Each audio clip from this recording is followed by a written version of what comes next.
should be live. Yep. Hello, hello. You might notice there's only Roger and I tonight, and that's because Rick has decided to be a taxi service tonight. Anyway, Roger, you got anything to say? Yeah, welcome. If you got any questions, fire them off. I'll be happy to talk about it. And I'll start off with a little bit of conversation because I always talk about how I don't do craft shows. Well, I'm going to do one this weekend. And the feature part of it is I'm the only vendor. So what kind of craft show only has one vendor? We're setting up at a local fraternal organization, and I'm selling some of my stuff too, but we're selling a lot of their merchandise to support that fraternal organization. Yeah. And then so that supports a worthy cause. Yeah, and then it supports children and children in need, and it's a charitable thing. But I'll make a few bucks off of it, and I'll probably whatever I make in profit, I'll probably donate. Which you makers out there, you should do stuff like this once in a while. Cover your costs. Don't go in the hole on it, but make a donation. Yeah, I'm still working on a trophy for a group. I won't make a ton of money on it. I mean, I'll basically break even, but it was a worthy cause. But it's been sitting half done on my workbench for, I don't know, a month and a half probably, and I've been everything. Every day is a forest fire right now for me, and I gotta get up and figure out how I'm gonna put it out. Who do we got on here? We got Chris. Hello, Chris. Down under.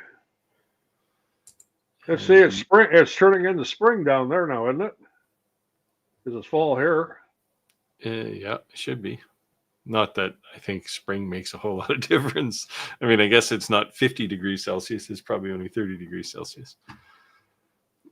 Portland, Oregon. Ordinary Woodworkers back. G'day. He's saying g'day to Ordinary Woodworker. Everybody's saying hello to each other. South Carolina. South Carolina. David's back. South Milwaukee. Who else we got here? Hey, we got a special guest. Look, Nancy's here, and she's early. Good evening. Yeah. Hello, Nancy. And it is hump day for sure. So does she have everything ironed out with her lasers and everything now? Oh, I missed Jim. I don't know. Nancy, you got all your lasers running now? Oh, no, she was still looking for somebody to calibrate her UV laser last week or something, or 2 weeks ago. Hey, Jim. Rado's here. Robert. Is Robert new? I don't recognize this name. I don't recognize that one either. So welcome if you're new here. Tell us where you're from. Yeah, and make sure you join our Shop Talk Live Facebook group. Kevin's here. That's another new name. Tell us where you're from. We don't need an address or anything. We're not going to go to your house, but there's our Bosnian trucker. Howdy, howdy. Where is Bosnian trucker today? Last week he was in Tennessee or something. Yeah, spring is sprung down under. Yeah, Chris, is there really a difference between summer and spring? Because it's just hot in Australia all the time, isn't it?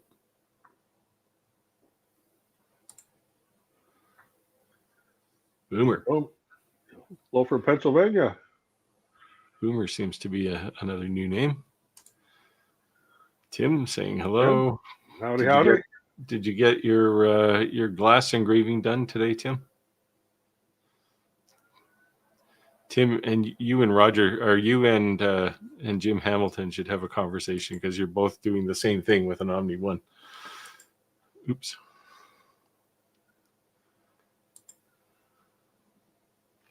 All right. We got to get past all the people saying hello to each other. Oh, here, Kevin's from East Tennessee. Oh, he might have been here last week. Feel free to ask questions. Oh, Oh, okay. there we go. I'll hit this one. Ordinary Woodworker is asking, what do you think about the Bamboo Labs new P2S being announced with their improved touchscreen and some of their other features? I am actually looking at thinking about buying one. It uses a lot of the same parts as the H2D, right? Yeah, and Same it was extruder. based off the P1S. The P1S is fine. I have one sitting back here in the corner, but I put a aftermarket screen on it because the screen on it just sucked.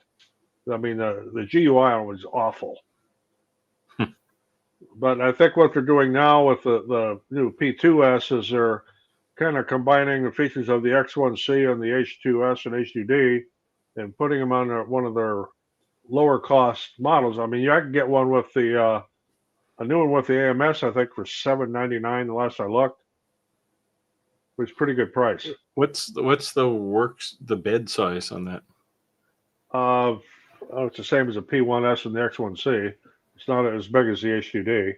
So it's like 250 by 250 or something. Yeah, but I've never had a problem needing. If I need something bigger, I've got my Cobra Max I can print on. Yeah, well, the H2D is like realistically like 315 by 315 or 315 by 320, and I use it all the time. Now I wish I had a 400 by 400. I guess that's the H2A or something, or H2B for big. Wesley from North Carolina wishing us all well. There we go. Yeah, Robert's been here before. Pittsburgh, Pennsylvania. He must have just been lurking. Oh, he's in Columbus, Ohio tonight. He's in Columbus this week. Man, do you ever get to go home? Where is home? Didn't he say he lived in Indiana? Or, no, not Indiana. What's the one beside you? Iowa. Iowa. Yep. Oh yeah, so Chris is saying massive difference. Top temperatures vary by about 5 degrees. Yeah, so nothing. Yeah. Although if you're used to like 40 Celsius and it gets down to 35, you might want to put on a sweater, right? Hey, Santa's laser engraving. Ho ho ho. Hello. There we go. Tim says to Jim, you're trying to do subsurface engraving into awards. Well, no, he's actually doing martini glasses, but not subsurface, just on the surface. Oh yes. How do you like the subsurface stuff, Tim? I think it's kind of cool. It'd be easier, definitely, with an Omni X than an Omni 1. But geez, I can't keep up here all of a sudden. Elephant in the room. What did you guys do to Ricky? Ricky is an Uber driver tonight. He has to do something for a friend of his. So yeah, or he's delivering pizzas, one of the two. Yeah, he has to taxi some people around. Ordinary Woodworker says likes his P1S. Never had any issues. I haven't either, other than I hate the GUI on it. But considering getting a P2S, and yeah. What I do with my P1S, of course, I did put the aftermarket screen on for Big Tree Tech, but I pretty much run it across our land, and so I don't have to deal with the screen on it. So it's done all right from the slicer. Yeah, that's how I run mine anyway. And the user interface on the H2D actually isn't too bad. And I've done that with the exception of one printer I still have, that where you got to mess with an SD card. Everything I do now is over the LAN. The Anycubics and the all the Bamboo printers, it's all done over the LAN. Don't have to mess with the micro SD cards anymore and screwing with that.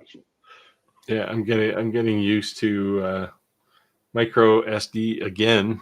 Well, USB memory with this fiber seeker. it's coming out of the industrial world, right? So there's like it's basically designed. You plug a design into it and just print it over and over and over again. So I think they need to do some. It does have Wi-Fi, but I think they don't. Their slicer doesn't support it. So hopefully they're coming out with a new slicer. So hopefully they support direct Wi-Fi. Jim says slowly but very slowly, he's getting his Omni One to do what he wants. Beat it into submission, man. Failure rate has gone from 10% down to less than 5%. Hey, awesome. And as of this writing, who should I talk to? Tim Sands is here. He's working on glass with an Omni One as well. Slightly different than what you're doing. It's not glasses, but it is glass. You guys can talk settings.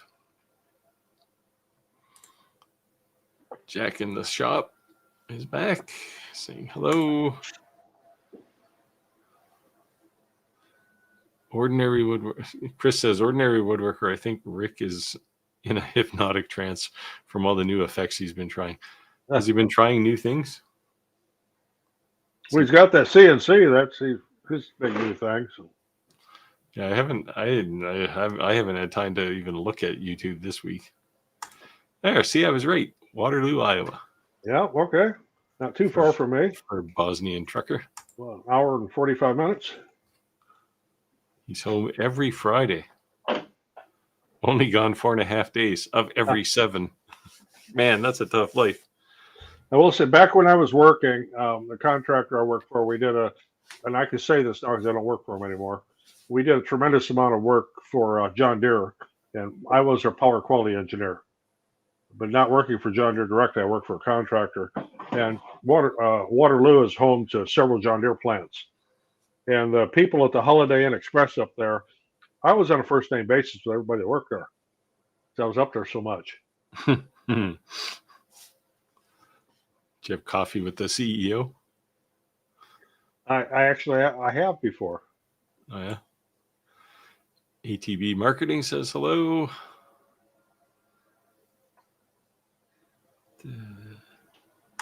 How's everyone doing? ATB Marketing asks. Well, I'm doing pretty good tonight. I have nothing. I turn around. It's Modelo.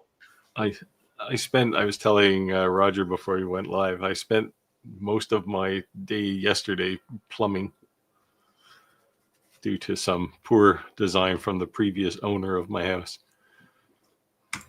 But no more leaks in my house, which is a good thing.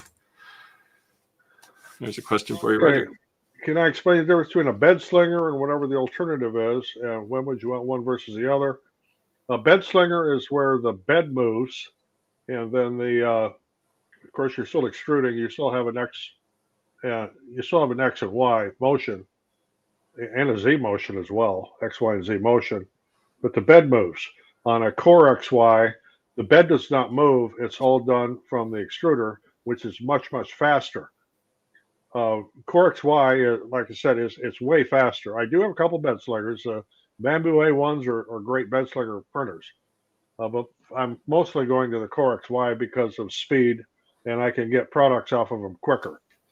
And if I'm running a prototype on something, I could take one like one of the X1Cs and run it into what they call stupendous mode or ludicrous mode. That's what it is. It prints it super, super fast. Looks like hell. But then I can tell if it's going to work out for what I want to use it for, and then I can print it in a more uniform manner. But the Core XY printers are much faster than bed slingers. Yeah. The reason they're faster, by the way, is the bed is pretty heavy compared to just the extruder. Yeah. So they can pull it a little faster on a Core XY. Well, Jack in the shop saying you never want a bed slinger.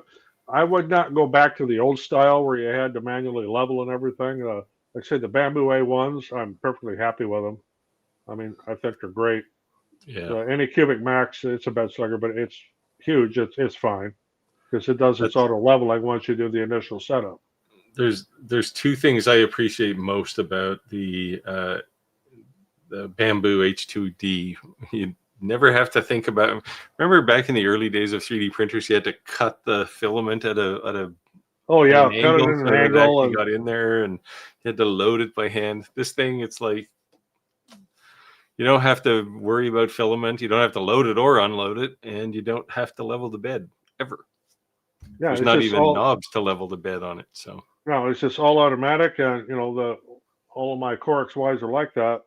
yeah, I've got, of course, the Anycubics, their filament feed thing's called the Ace, but which is like an AMS that Bamboo has. But they're, you just take the end of the filament off the spool and just poke it in the thing, and it auto loads, and you don't have to worry about trying to cut the thing out like he was saying at an angle, and then trying to get it in past the extruder, and then getting it into the tube and make sure it doesn't bend and get out of line. And yeah, yeah, I used to hate that.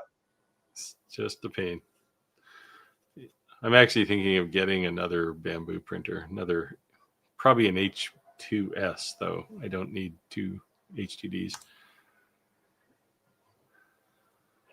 Yeah, Core Yep. XY printers are faster, more precise, and yes, they are. Yeah. And the main thing is because the bed only moves in the X or the Z axis only moves in the Z axis, and the extruder moves in the X and Y.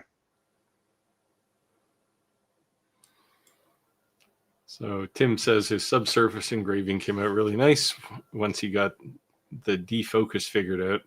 Yeah, Tim, you worried me a bit with this defocus when you said it, because really you're actually dropping the focus to get it inside the glass. Well, it depends if you're focusing from the workspace or from the top surface of the glass, I guess. But because I spent at least two email messages the other day telling Jim not to defocus, and now you're going to confuse him. He follows a YouTuber. He started watching for CNC. He did an Omni One glass tutorial. This is probably the same one Jim watched, which is what's his name? Dean Woodworking. James Dean. I don't know. Oh, James Zane, he does a lot of stuff with CNC. Yeah, and he did a glass tutorial. Yeah, he's a decent guy. Jordan saying hello from Nebraska, the land Hello. of course, I always call it the land of nothing because that is one of the worst states to drive through. When you got to go from east to west, it's like it just takes forever and there's nothing there. Now, how do you know? He might love Nebraska. Yeah, Isn't it? well, which one of those states is big sky country? Oklahoma, I guess, right? Big Sky Country is Montana. Oh, Montana, yes. Yeah, Oklahoma is Tornado Alley. Yeah, I don't know. Jack in the shop. Anytime I've been through there, it's all big sky country because there's not a hill anywhere. So Jack in the shop. Unfortunately, I have 5 bed slinger 3D printers. Plan to replace them eventually with Core XYs. Yeah, if you have the old style bed slinger where you have to constantly level the bed, I'd be doing an upgrade pretty quick too. I've gotten rid of all of those, with the exception of one, and it's going to go pretty quick. I'm going to be giving that one to my granddaughter. So. Yeah, height mapping was a great add to 3D printers. Automatic leveling. Jack says he's still got 2 of them. Don't use them much anymore. Yeah, because they're a pain in the ass. Yeah, the old ones that I still up in my loft up there. I think back in the closet, I've got a couple of old Ender 3V2s that I'm going to probably be giving away too. I have a Prusa bed slinger and one that I built myself, which is very much like a Prusa.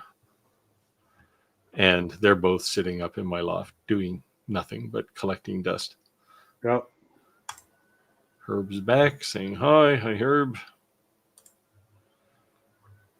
I thought everyone liked the A1. Isn't that a bed slinger? Yeah. Yes, it is. But it is accurate and it just works. And it has auto bed leveling, right? Yeah, auto bed leveling, and I've got the AMS on both of mine. And they're great. Well, I don't know if they call it an AMS exactly, but it's a 4-spool feed. Yeah. It's not like the AMS on the X1C or the P1S. Yeah, so Jack says he's never had a Delta printer. Delta is another one that's different. Yeah. It's hard to describe. Basically, the extruder's hanging out on the end of a 3 legs, and you move individual one or more legs up and down to steer the extruder around. Yeah, I had an I've FL never had Fun. one. These things scream, like they're really fast because they're moving almost no weight, right? But they take a lot of room. That's the thing, a lot of height, because they're basically twice as tall as the maximum height of your work area. But they're very fast, and they actually print pretty well too. Yeah, there's 4 John Deere plants in Waterloo. There's drivetrain operations. There's a foundry. There's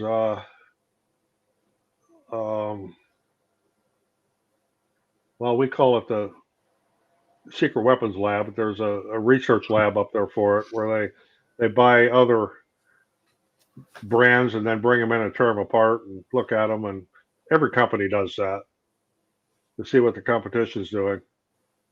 And then there's also a museum up there, which is really cool. If you ever get into Waterloo and you want to go to a tractor museum, the John Deere Museum of Waterloo is really neat. I couldn't imagine going anywhere to go to a tractor museum, but I guess different strokes for different folks.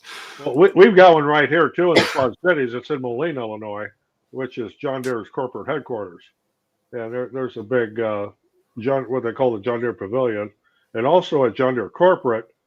If you go to the corporate office, there's a large area where they show all the history of everything with John Deere, and you can look at a whole bunch of different tractors and machines and things that John Deere makes. Yeah, well, if I want to see a tractor, I'll just go look at the one in my garage. It's orange though, not green. So there, Ordinary Woodworker says they also manual bed level is such a pain in the ass to get the bed level.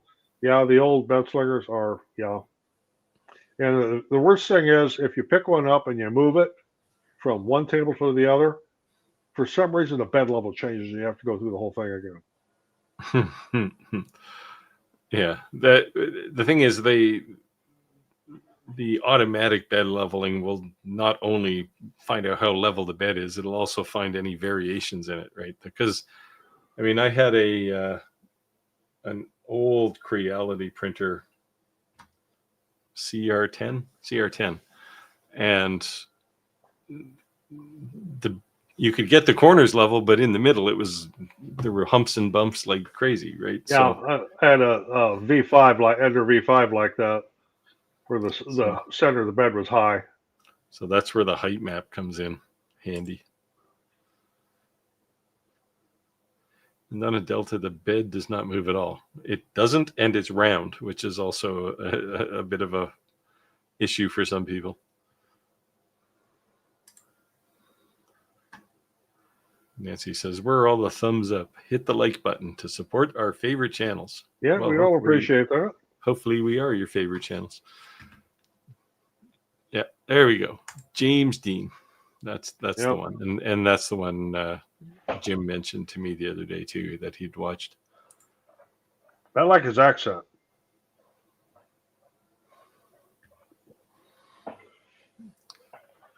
Yeah, we should shout out to Dean to be a guest sometime. I guess that'd kind of be up to Rick to try to. Well, if Rick had given us more than 2 minutes notice that he wasn't going to be here, we could have invited somebody. I think there might be a big time gap because he's across the pond. But yeah, corn and cows in Nebraska. Too late for him.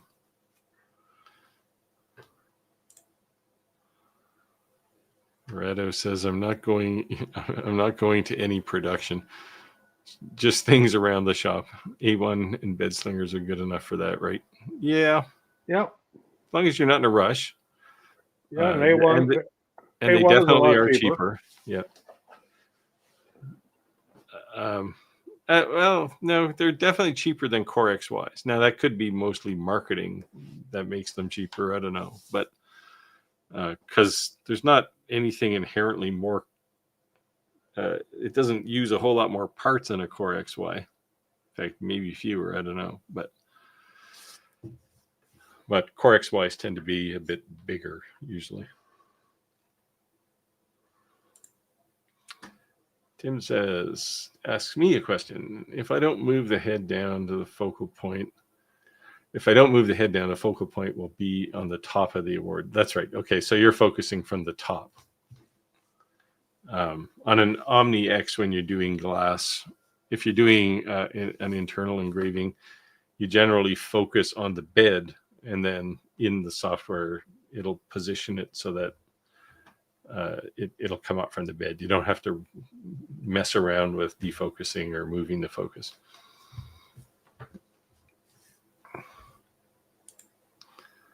So in answer to your question there, Tim, yes, you are correct. Yep. Say, 425 miles from Omaha to Scottsbluff, where I live.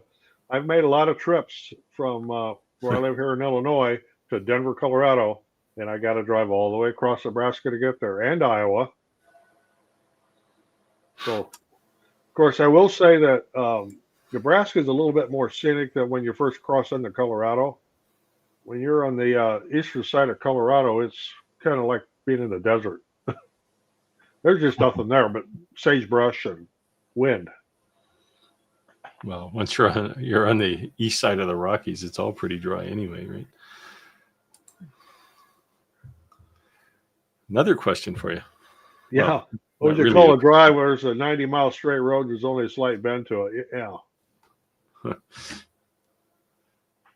Well, at least you can tell when you're gonna get somewhere eventually, because you can see it 3 hours away, right? Well, that's why I'm glad the speed limit in Nebraska on Interstate 80 is 75, so I can do 85. Well, 80, 84, because, under 9 you're doing fine. You won't get pulled over.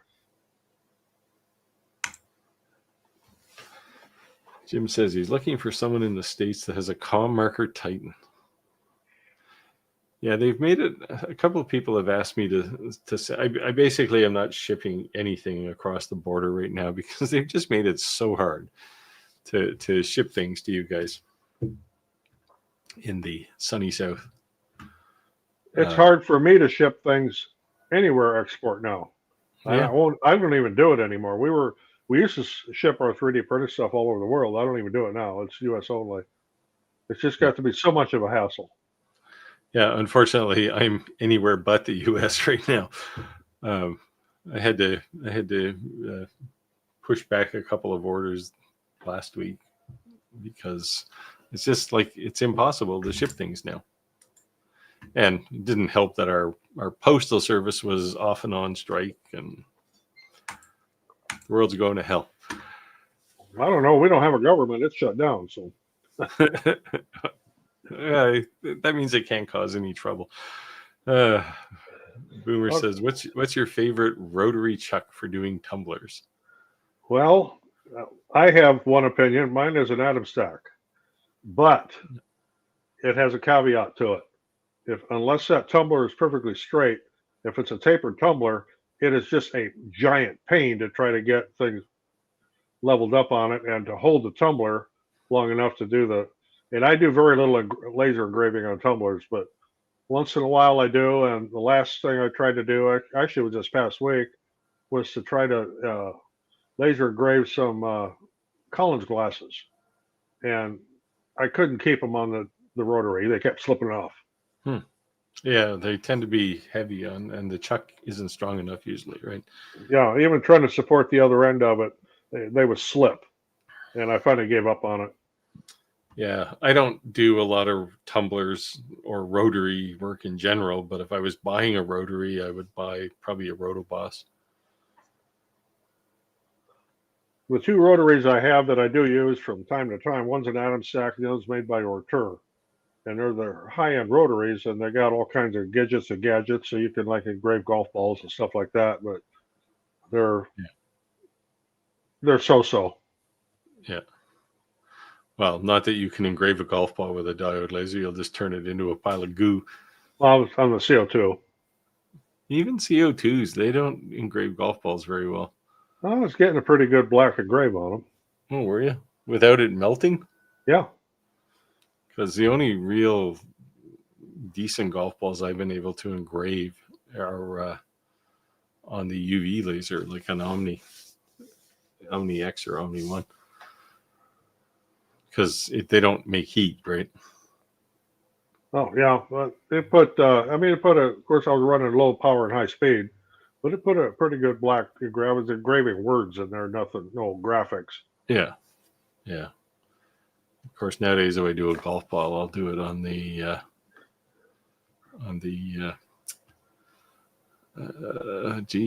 the UV printer. I've now forgotten the name, and they're going to slap me for it. Well, what made me nervous when I was That's it. engraving golf balls, this was a couple of years ago. This was on my Montport 40 K40. I was engraving those exploding golf balls, the ones you hit and they blow up. Yeah. And I Did was it blow up? engraving some, yeah, oh yeah, they explode. So I was engraving some names on them, and I'm really nervous about, is this thing going to blow up inside my laser? But I did okay.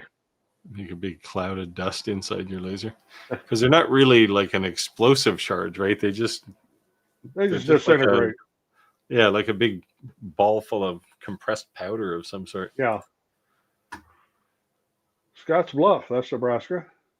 Yeah. TJ Michael was asking Gordon Gregory what part of Nebraska he's from, and that was the answer: Scotts Bluff. Radu says, I had a girlfriend leave me for a tractor salesman. Yikes. It didn't tell me in person. Just wrote me a John Deere letter. Yeah. There's a dad joke. Yeah, dad joke. Oh, we needed one of them tonight. Yeah. Great Lakes Laser Supply. Welcome. Hey. Everybody's groaning. Yeah.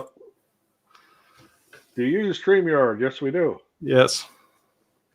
Normally Rick uses it, but he's on hiatus today. But it is StreamYard, yeah.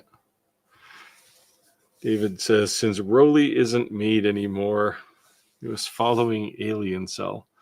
Has anybody heard anything about them lately? I think this is one that Rich, he's done some interaction with these guys.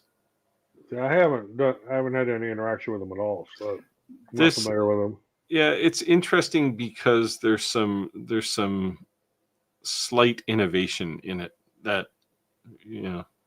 I'm most interested in new lasers and new shop technology when there's actually some innovation, and the last bunch of lasers that have come out have just been competitors to other things that are already out there as opposed to something new. But this Alien Cell has a couple of interesting things that other lasers don't have. There was another one too. I forget the name of it. XL, I think. XL laser. It's one that Laser Engraving 911 was pushing on, but I don't know. That one, it had a galvo sliding on a gantry. So when it got close to where it needed to be, then it used the galvo laser. It just seems like a whole bunch of overly complex machinery from my perspective. Oops, wrong stream. No, you're in the right place. Yeah, I think Ryder has a library of dad joke books besides his computer. I'm sure you probably can find them all on Google. Yeah, got a few going. No, Reddy's in denial, of course. No, unfortunately, they're all stuck in my head from like the theme song from Gilligan's Island. Hey, I know that song. Can't get rid of them. And the one that got stuck in my head just a couple of days ago, and I really shouldn't even mention it because it'll be there again, is the old theme song from that TV show Flipper. Yep. I remember that one, and I think I mentioned it last week. Skippy the Bush Kangaroo. Chris probably grew up on that show. He was like Flipper on land.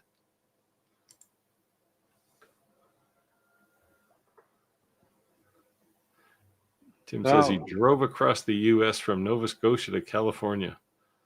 Oklahoma was the worst in the first week of July. Hotter than hell. Yep, it gets hot down there.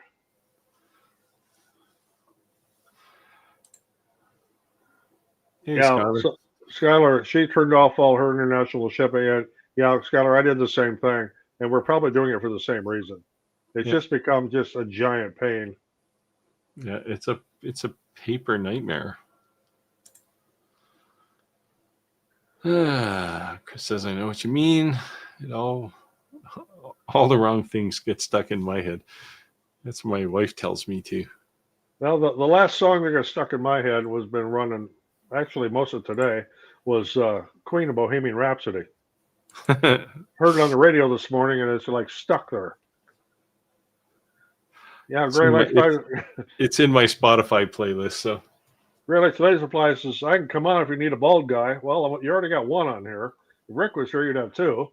But yeah, well, more than welcome to have another bald one. And if you like to tell bald jokes, I'm great with them. I would invite you on, except I don't know how to do that. That's Rick would have to do that. That's a Rick thing. Yeah, he's a master administrator. And unfortunately, he gave me literally, it was, I think I had 12 minutes notice that he wasn't going to be here. So, oops. What do we got? Skylar saying hi. Yeah, because we could have had Skylar on too.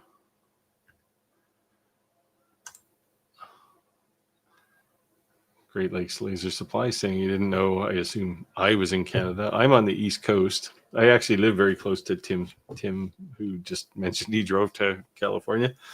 There's a couple. Andrew is on here too. He lives literally 5 minutes from me. Hey, Jim. Skylar saying hi again. Great Lake Supply. Americans don't like to admit that there's anything outside the U.S. You can tell that's coming from the Australian contingent. Oh, yeah, I can relate. Chris says, there were many of us who wish we were outside lately. Well, about 5 weeks, I'll be in Mexico for 3 weeks to kind of get away from some of the. Are you still allowed to go there?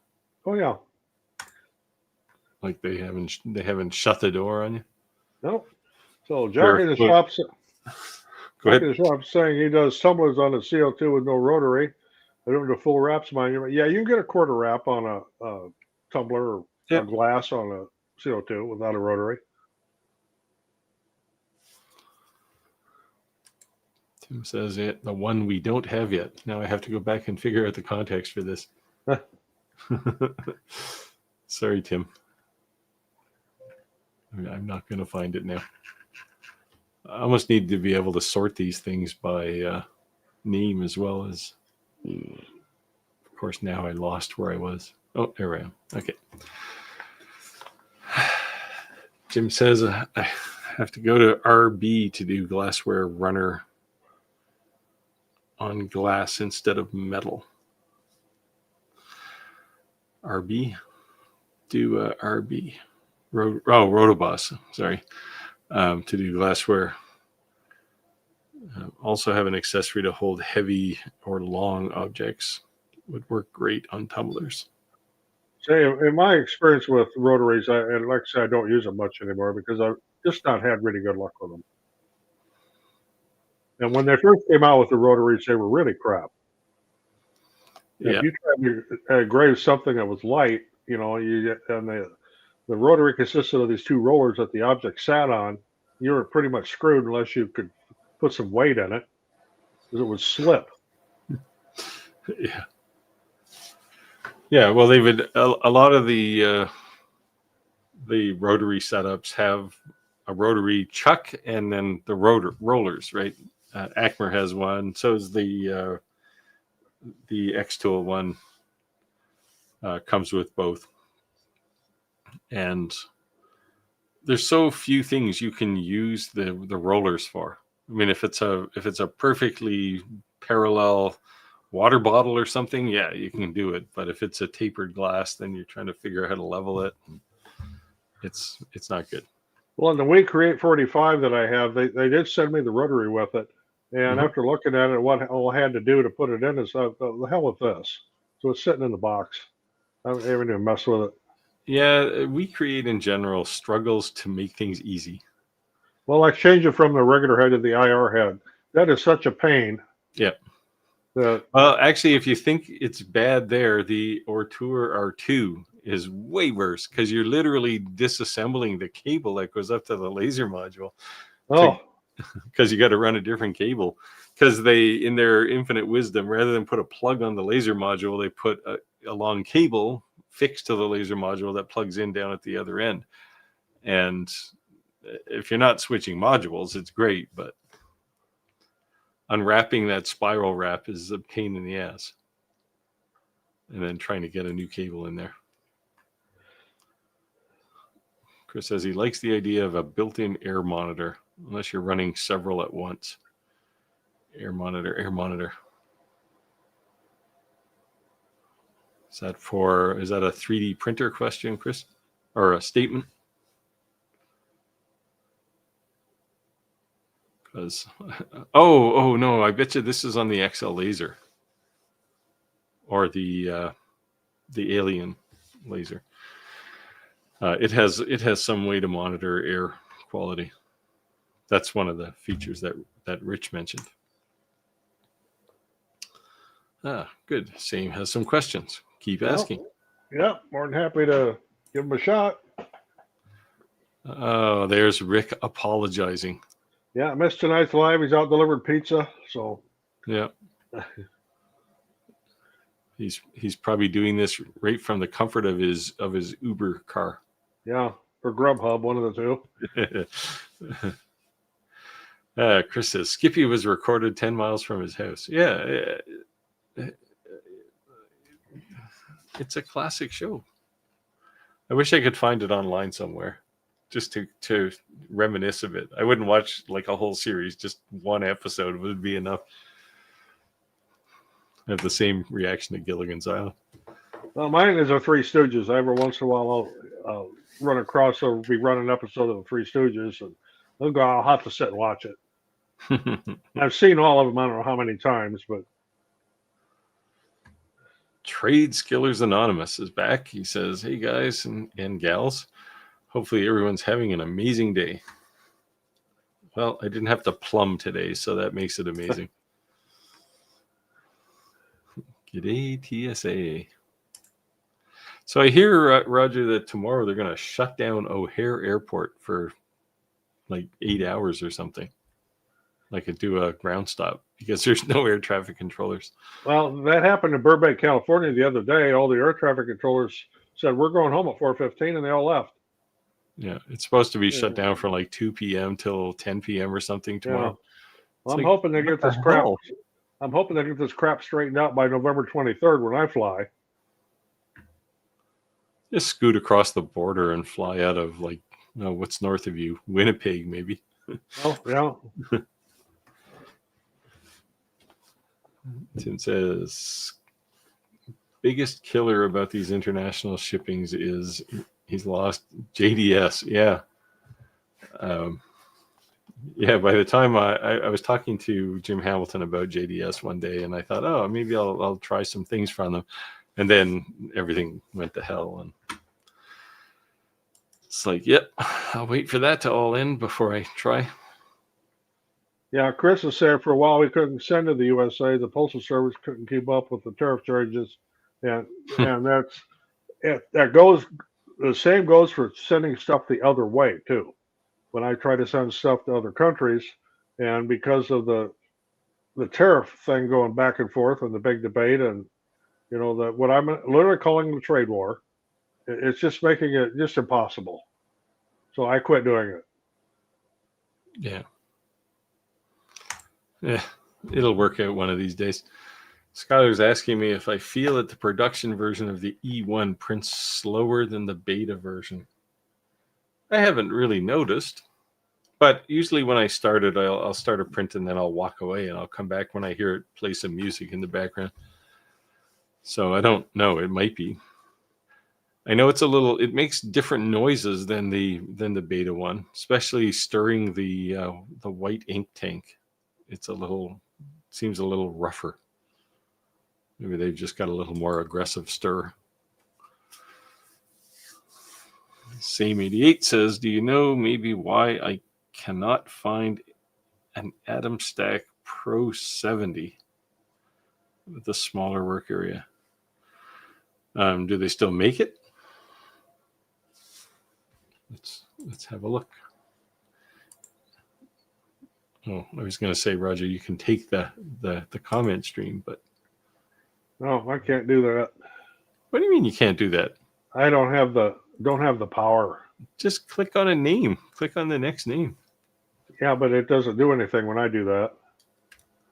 Well, I do it whenever I'm not the live stream god. Let's see. Well, they still have it on their website. No, I can't click on comments. Well, I don't even have. All it does is it's just an arrow. Ah, what'd you do to Rick? You must have upset him or something. I've never had that been able to do it. Huh. Oh yeah, there's only the Atom Stack A70 Max.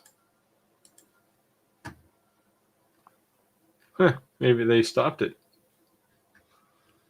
I'll go back to my outrageous claim that you're going to start seeing cheap diode lasers falling off the bottom of the market. Yep. Oh, here's a question, Roger. Do you and I primarily do laser CNC work, or do you get into traditional woodworking? Well, I'm messing with my video here.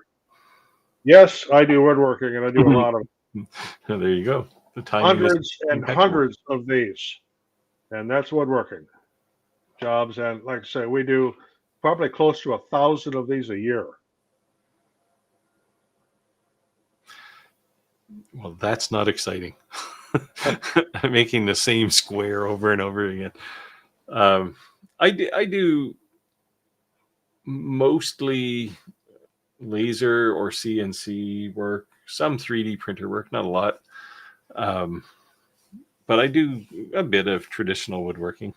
Every once in a while, I'll have somebody come and ask for like an inlaid cutting board or something, and rather than buy some off the shelf thing, I'll make the cutting board as well. Yeah, we do a lot of laser stuff too. I mean, I do a tremendous amount of laser work. I mean, like there's a one that from when I was in the shop with my bug eye glasses on there that I showed last week. But yeah, and that's see how neat my shop is. It's never neat, but yeah, we do laser stuff. It's not uncommon for me to have 3 or 4 lasers running at once. I do a slight amount of CNC, not near what Rick does, but I do a little bit of CNC work. But my CNC is only a 40/40, so I don't have a huge work area. Yeah, I used to make do a lot of resin work and make some charcuterie boards and stuff. I don't do too much of that anymore. I'll do something in resin once in a while, but not often. My CNC work is primarily shot glass flights. You know, where you have 5 shots and you got a paddle and you can put the bar's name on it, and I can engrave that in there. And it's a combination of CNC and laser, both. Chris is asking if we can turn on time stamping to get an idea of the context of late messages. Maybe. I don't know how to do it. That's a Rick problem too. Yeah, ask that question next week when Rick is back. This one. Oh yeah, Chris says one of those new lasers has the Air M built-in, air management. Yeah, that's the alien cell one. That's the one we're talking about. Yeah, because Rich mentioned it one day. Well, I like. Can I get a large Hawaiian delivered? He's talking pizza. Yeah, Well, he's you guys don't asking. make those, but I don't know. Yeah, Rick might make them. But you got to understand, if you're getting a Hawaiian pizza, it's going to have pineapple on it, so that opens up a whole new debate. Well, whether pineapple belongs in a pizza or not. it does not. Well, that's one of my wife's Sad, favorite pizzas is Hawaiian. in a sad irony, Hawaiian pizza was developed in Canada. Go figure. We don't have pineapples. We don't have Hawaiians. Somebody decided to put ham and pineapppples on pizza. Oh, it's Canadian bacon up there. No, it's ham on a Is it? Hawaiian pizza. I don't think I've ever seen Canadian bacon. I mean, we don't even talk about Canadian bacon here. We just have normal bacon. No, see down here, Canadian. They talk about Canadian bacon and sauerkraut. That's another big. Well, thing here. sauerkraut's a big German thing, and there's a good German contingent around. My father used to make sauerkraut all the time.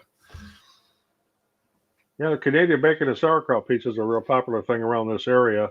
And to me, Canadian bacon tastes like ham. So, Yeah, it's more like what's the stuff? It's like with the cornmeal on the outside of it. But yeah, I mean, I had to go to the U.S. to find out what Canadian bacon was, because you won't find it here too often. There, Chris has it right. You've seen one episode of Skippy, you've basically seen them all. Every week, Jimmy falls in the well, and Skippy has to go find help. Yes, yeah, Rick is playing. Like, I just thought about this. Rick is making us do all this work, and he's gonna take all these views away. Yeah. So nobody give Rick a thumbs up this week.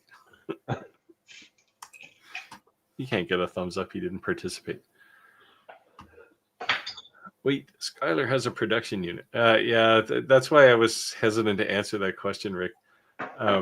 All the beta testers got production units. I got mine, I don't know, probably a month ago or more.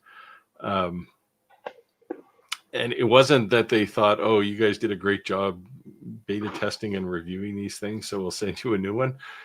They wanted the beta units back to look at them, look at machines with hours on them.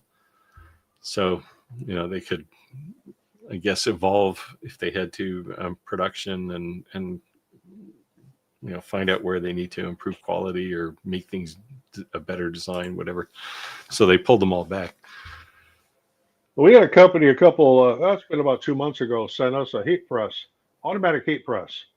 And it was 16 by 20. It was a large format, automatic. And it had a slide out tray, and you put your whatever on it and slide it in, and it automatically adjusts for the thickness of the item and the correct pressure, and you set your temperature and the time. And this is all good and great, and it was a piece of crap. And that's why there was never a review on it. And I kept going back and forth with the company, and they wanted all the feedback on it and everything. And they finally sent me a ticket, and it said, just send it back. And please don't put a video up. So they're reworking their whole production thing. It's a great concept. And if it would have worked, it would have been fantastic for production.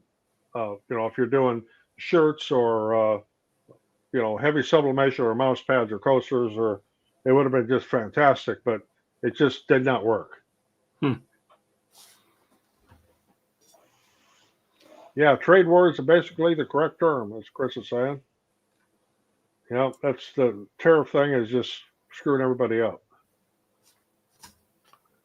Well, for one thing, it's a 13% tax on you guys, but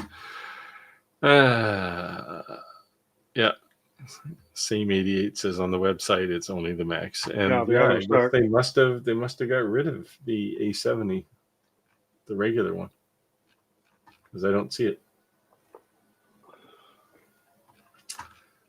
Oh well. Buy the max. Although it's a lot more money. Yeah, I prefer the term stupidity, and I will agree with that. We're not going to get political here, but yeah, there you go. Clack is going to answer this question. Yeah, they killed off the A70 Pro. they have limited stock of the A70 Max, so they're getting rid of that one too. Then it's on sale right now. It's like $250 off or something.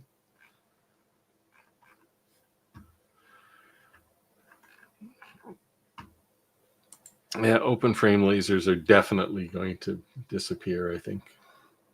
I mean, there's safety concerns with them, right? Yeah, even Dave.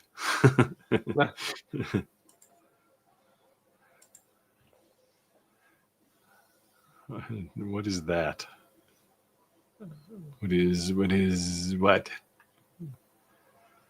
I wish there wasn't so much lag in the comment section on StreamYard, because it can be 10 minutes before someone sees a comment, right?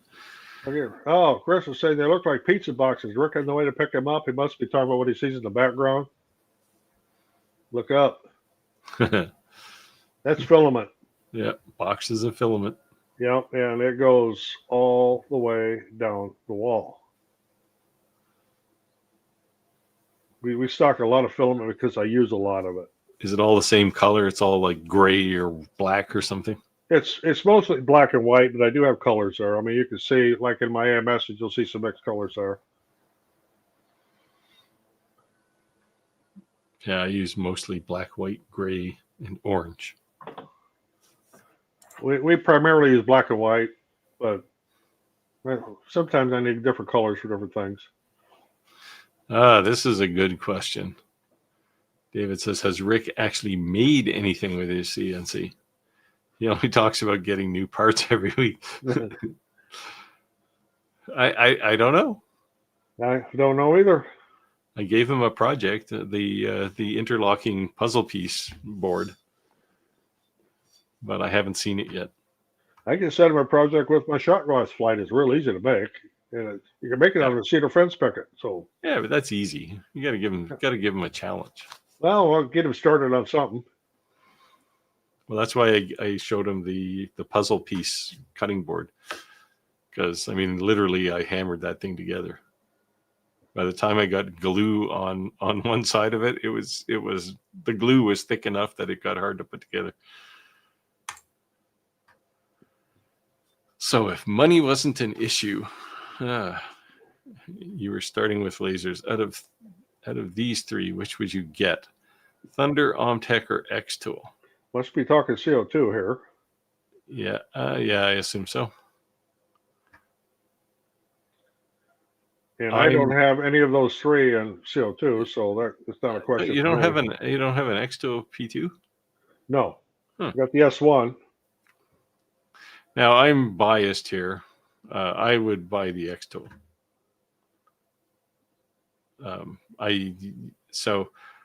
As somebody who reviews a lot of stuff, I have a lot of things come and go from my shop. The X-Tool P2 is there, and I use it. I used it today, in fact. I use it a lot, almost every day.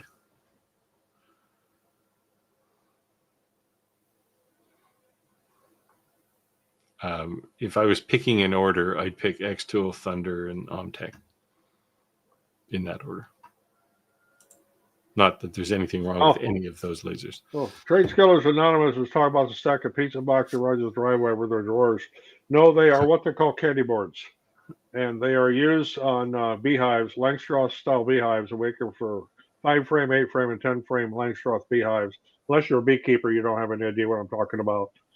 But what this is for is it's a mixture of basically sugar and a little bit of water, and you place it in this board, which has a wire base on it, and you let it harden. It becomes like a brick.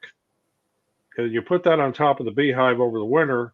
So if they run out of their winter stores of honey, or like, let's say you harvested too much honey in the fall, and they didn't have enough food to get through the winter, they will use that as emergency resources. And then in the spring, when the weather warms up, usually around mid-March or so, when you got a few things blooming like maple trees and that, and there's some pollen out there, you take the candy boards off because they don't need them anymore, and they find them to be a nuisance. They'll take all the sugar out of them and throw them out the front of the hive. So, yeah. But those are quilt boxes we make, which goes on top of a candy board. to absorb moisture during the winter and insulate the hive. Yeah, we do hundreds and hundreds and hundreds of them every year. Yeah, my father used to keep bees. Had a few hundred hives, actually. Chris says, I try to put a little context into my comments when you can't keep up. It's not that we can't keep up. It's StreamYard's delays things. Like if you look on the stream here versus what's on YouTube right now, it can be up to, I don't know, 20, 30-second delay at least.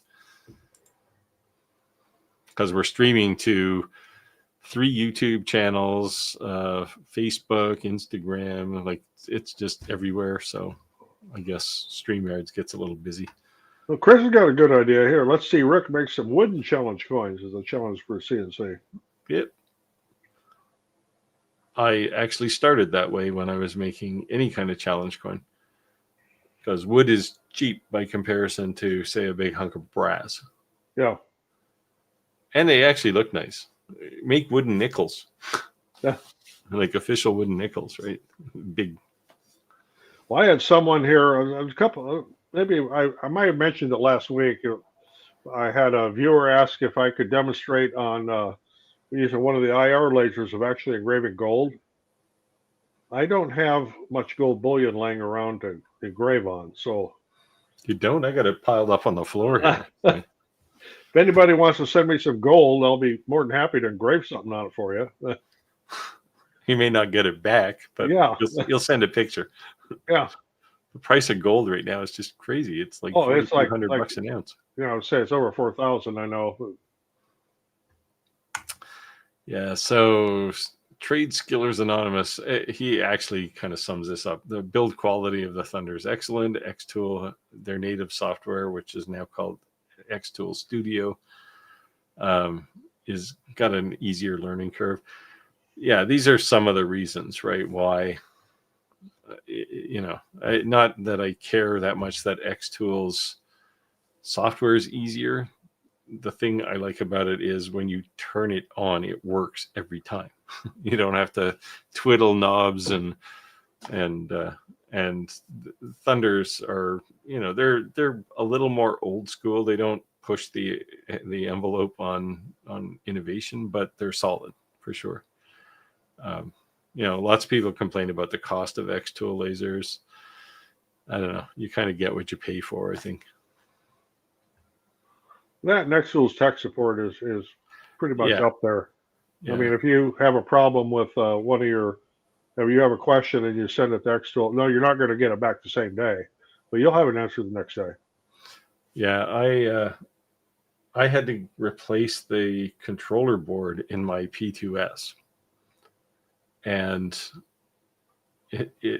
I sat on a video call with like 3 people from Xtool while they kind of piloted me through how to disassemble the thing and get it swapped. So that kind of support doesn't happen in most companies. Did Ike here buy out Atom Stack? No, it's kind of the other way, I think. Atom Stack always had this, well, not always, but had this Premier line, the IKEA line. So it's all the same company, but they sell under 2 different names. Well, it's kind of like Ortur and Ofero. It's the same company. Yeah. I think Ortur has they have a couple of low-end names as well. Well, Ofero was supposed to be their upscale line too, right? But as far as I always thought it was like their step below the regular, like the Laser Master. I don't know. Laser Master. I mean, I still use a Laser Master 3. I use the hell out of it. Use it every week. Yeah, those things you can't kill. Like it just works. That and my longer B1s. I mean, they just runs nonstop. I never have any problems. Yeah, there are definitely some high end, high quality lasers. We'll say they're not high end because the longer B1 is actually priced pretty well. Kevin says, "Good evening, everyone." He was online though, wasn't he? Maybe he's saying good evening as in goodbye.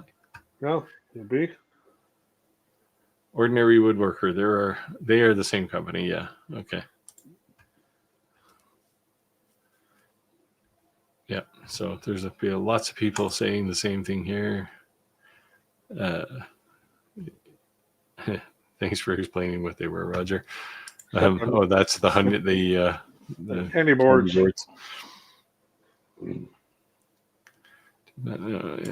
Yeah. So getting back to this question that Ordinary Woodworker asked, there are a lot of different brand names for lasers and not nearly as many companies that actually make diode lasers, well, lasers in general.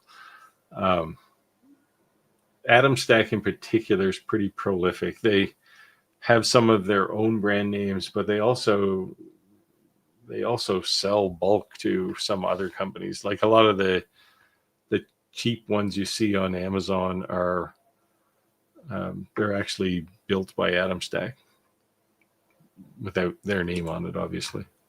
Yeah, I'll throw another one here. I was messing with some pictures here that I've got on this card about actually doing woodworking here in the shop, and that is not the picture I wanted. I wanted this one here. So I also do hive boxes, what they call supers for beehives, and these are the layouts for the deep. So yes, I do a lot of woodworking here. Yeah, you even do the nice handles on them. I built a jig for that would scare the hell out of people the way I cut them handles. Does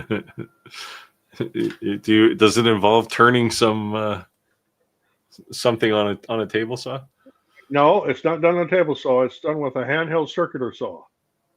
And I built a jig. It's even more scary. It holds it at an angle, and I stack two blades on a circular saw with the teeth offset.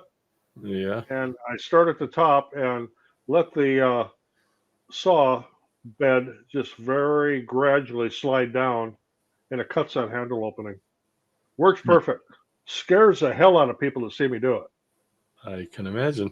There's no guard on that saw or anything. It's strictly for that purpose. You hope it doesn't slide out of control and you reach down and instinctively grab it without the guard. No, and that particular saw actually has a brake on it, so when I let go of the trigger, it instantly stops. But Tim says gold is $4,232.60 US right now. That was today's close. Yeah, it's actually dropped a little bit on the Asian market, but yeah, I'm just a little short on bullion around here or Krugerrands or any of that kind of stuff. I just don't have them. Yeah. Chris says he notices Cloud Ray is now selling coin blanks, but from the description, they're only brass coated. Yeah, you got to be really careful with any of these brass coins, copper. Most of the copper coins you see are just copper plated zinc or something. And the second you cut through that copper plating, it's just anything you engrave on there turns black. Like not even nice black. It's like bubbly and it's just terrible. I still have probably 10 or 15 of these brass coated coins, and the only thing I found I can do with them is I can UV print on them. You can't engrave with any laser on them because they're just terrible. I had a comment on one of my videos from way back. It came across this last week. I have underneath one of my honeycomb boards, I've got a sheet of galvanized steel. And they're saying, well, the galvanizing, that's going to poison you. The laser will turn that into no. And I've actually done a video here quite a while back where I took a sheet of galvanized, laid it on the diode laser, and turned it to 100% power and like 10 millimeters per minute. It doesn't even make a mark, didn't do anything. So you're not going to engrave zinc with a diode laser. You're not going to make it go into vapor. Yeah. So if anybody has that idea that galvanized is bad on the diode laser, don't worry about it because it's not going to do anything. Yeah. I mean, the real test would be to put a gas sniffer on it, make sure you're not getting chromium off of it or something. But I guess Liter- galvanize is really only, I don't think they put any chromium in galvanize anyway. I think it's really only zinc plated, right? Yeah, and it's literally does not even make a mark on it. It's just nothing. No, no. Yeah, diode lasers don't engrave all metals, mostly stainless steel. Tim says he retired his iCure K1 Pro for the new CNC space issues. Yeah, that's a decent trade. Anyone on the East Coast looking for a fun laser? Yeah, Rick or Tim bought himself a Genmitsu 4040 XL Pro. It's a nice little CNC. He's totally converted now. He didn't. I don't think he used a CNC before, but he was sending me all these pictures the last week of things he's done, and he's like, he's on the path now. I'm sure he'll be selling that one and buying a bigger one soon. My 4040 CNC is a Genmitsu, but it's a Reno model. Yeah. And the problem I had with it, and James Dean did a video on it too, and among many other YouTubers, that the bed will sag in the middle. Horrible. Yeah. So you literally have to make a new bed for it. Well, you put a little stilt in the middle, underneath. Well, I just made a new bed out of just solid MDF. Yeah. Well, MDF will settle over time too, especially if it's in anywhere where there's moisture. Well, since that's also my spoil board, and I spoil it all the time, I'm usually changing it. Doesn't last long enough to say. No. Invariably, if I'm cutting out a snowflake, there'll be a snowflake in the spoil board too. So yeah. I think Tim mentioned he's already upgrading this CNC to the bigger rails.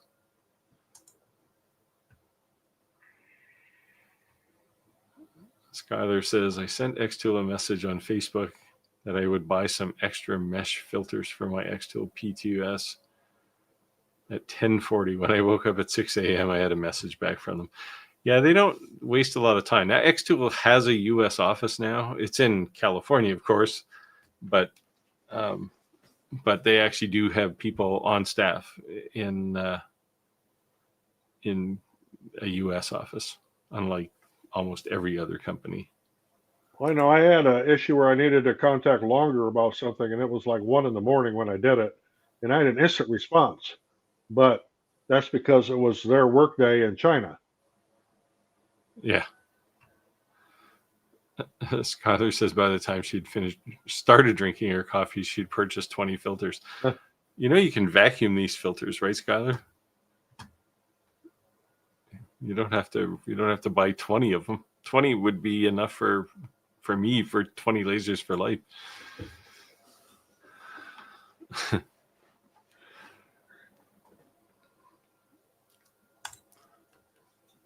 Here's a question for you, Roger. Now, do I let go of the trigger because I got my fingers off? No, my fingers are nowhere near the blade. They're on top of the saw when I'm doing these handle cuts. And if I do let go of the trigger, it's because something bound up or I found a knot that I didn't think was there or something like that. But I rarely have a problem. And I've done hundreds of these, and I've still got them all. That's why I got a saw stop now. Yeah. Well, I'm working on figuring out some kind of jig I could do to do the same thing on the saw stop. Just haven't quite figured out how to work it out yet. Yeah, it's tough, right? Because it's not like a full. No, it's a half moon with a solid edge on it, and it's hard to do. So, got into the discussion last night on another site. I contend that if the laser companies would let software people take care of that portion, they could concentrate on quality of the lasers.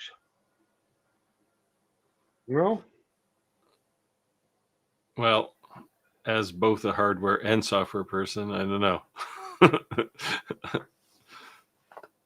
Many times as a software person, I just wished that anybody who wasn't a software person would leave me alone so I could write some code. But the problem with lasers is it's it's a fairly complex appliance, right? So the software is driven by a ton of inputs coming off the laser, and depending on the laser, like Xtool has monitors for all kinds of stuff built into their lasers.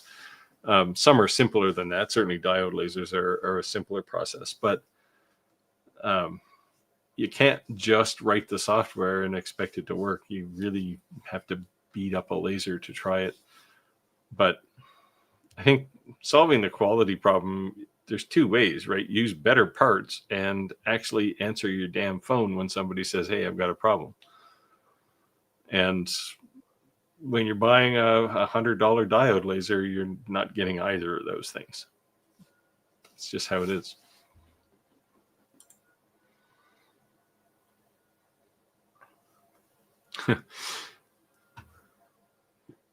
Chris says he says to Tim he's working on the wrong coast for the laser.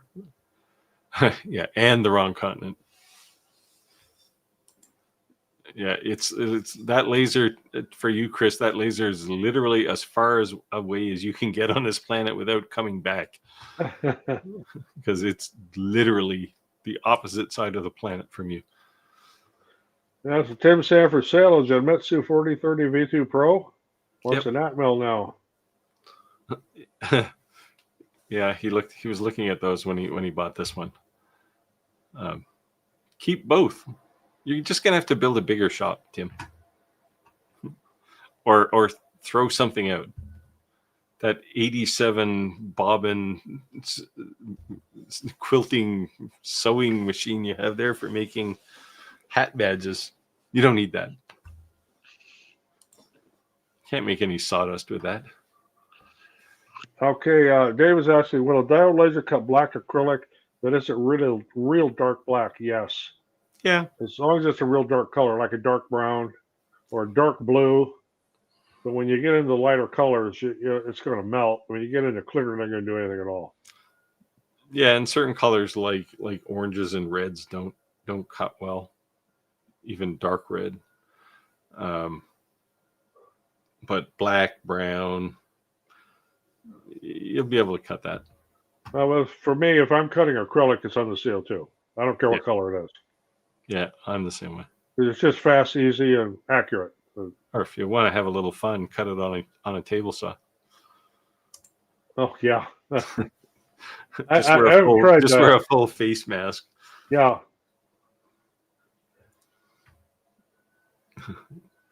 Chris is saying, put me up for a night in Austin, Land, he'll box it up. For one night in Australia, man, the time difference would kill you. Oh, I wouldn't want to have us at flight time. It's got to be 22 hours. Yeah. I used to fly to India quite a bit from here. It's a 25-hour flight. And that was enough. Did that a few times, and it's like, yeah, I'm not going anymore. Then COVID hit, and it became a non-issue. Now, so Ordinary Woodworker is saying to me that I can get a sturdy MDF with aluminum slats for that one. Yes, I can. I could order it from Genmitsu. He upgraded his 4040 Pro when he got the X-axis extension. I was just really surprised that Genmitsu never came back to address the problem that they had with the Reno, with that bed sagging like that. And like I said, there's a lot of YouTubers that pointed it out, and it was not like it happened way down the line. It more or less happened within the first week or two when you have the CNC. Yeah. If you're suspending MDF, it's probably are they using 3/4 inch MDF or half? Oh, it's half, and it's in two pieces. Yeah. So 1/2 inch MDF has no structural strength, right? Like and the first thing you're going to do is probably shave off a millimeter or so off the top to make it flat. So it's just going to sag instantly. If it's more than 8 inches of span, it's just going to dip. I changed mine to a solid 3/4, and yeah, I did lose a little bit of my X-axis, or my Z-axis in height, but for what I do, it's just making the shot glass plates. It's not a big deal. Yeah, just slide the spindle up in the clamp a 1/4 inch, and you'll gain that space, all that height. Yeah, did that too. Oops.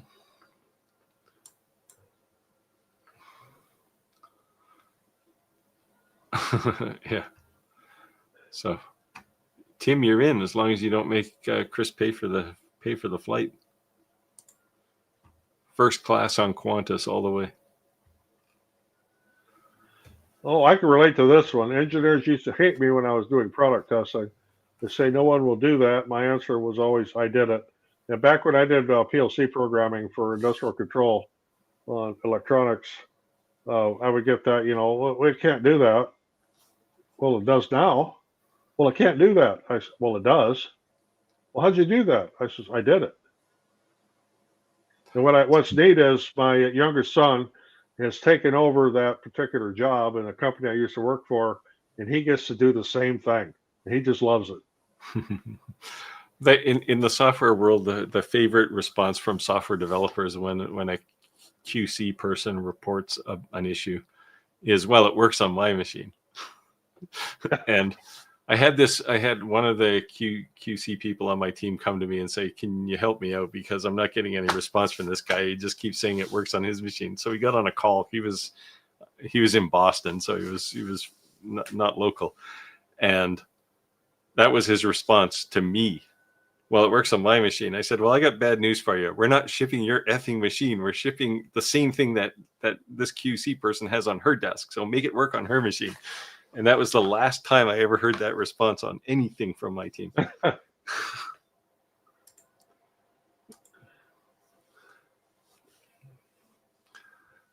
it's just for the MDF slats, they're now 3/4 sturdy, no sagging. And, I may look into that yet. Like I said, I don't use that CNC all that often. The problem with MDF though is once you shear off the coating, because they have a kind of a glossy coating on MDF usually. Oh yeah, then it really absorbs the moisture. Yeah, and then that'll make it sag because one side is much firmer, so it gets tighter on one side, and that's usually when, like, even MDF on, if you have a underlying plywood or something, it'll still warp if it's not screwed down well enough. Once you cut that layer to level off the bit. Well, I've gone so far after doing the leveling as to coat with lacquer. Yeah, you could do that, and that works fine until you spoil the board, and then it which is anyway. Like the first time I turned on the spindle on my CNC. I spent a whole bunch of time. The board, the spoil board that's on it right now, I spent a whole bunch of time making it all perfect. You're drilling holes every 2 inches for like dog holes to hold pins. And first thing I did was carve a whale into it. Somebody wanted a whale, and instead of 20 millimeters, I was at 24 millimeters, and I have a whale shape on my spoil board. Well, right now my spoil board's got a 6-inch round snowflake. Yeah, so you know what I'm talking about. Yeah, it's only, probably a 1/10 of a millimeter deep, but it's there. Yeah, you can see it. Hey, he's in Tenrose here. Too bad we don't have that green MDF that they can get in Europe. Yeah, well, so there's a couple of different kinds of MDF even in North America. And it has to do with whether it gets used outside or only inside. Now, I would never put MDF outside, but they do make stuff it's got different glue in it. And you'll notice it most when you're trying to laser cut it, because if it's the stuff with the hard glue in it, you just basically make black cinders with MDF when you're trying to cut it. Well, I've seen at one, I don't remember which home store I was at. Might have been Menards. They have a UV coated. It's MDF. Is made for outside for signboards. And I've looked at it. It's expensive, so I never bought any. But I was always thinking, I wonder what a laser would do with that. But yeah, it won't cut it. Like even CO2s have trouble cutting MDF because it's hard, and it's basically compressed paper, right? So or sawdust, depending on what quality you have, but it just doesn't cut well. Another thing I found that is really, really difficult to cut with a diode laser is tempered hardboard. That is almost impossible to cut with a diode laser. You can do it with CO2, but a diode laser just won't do it.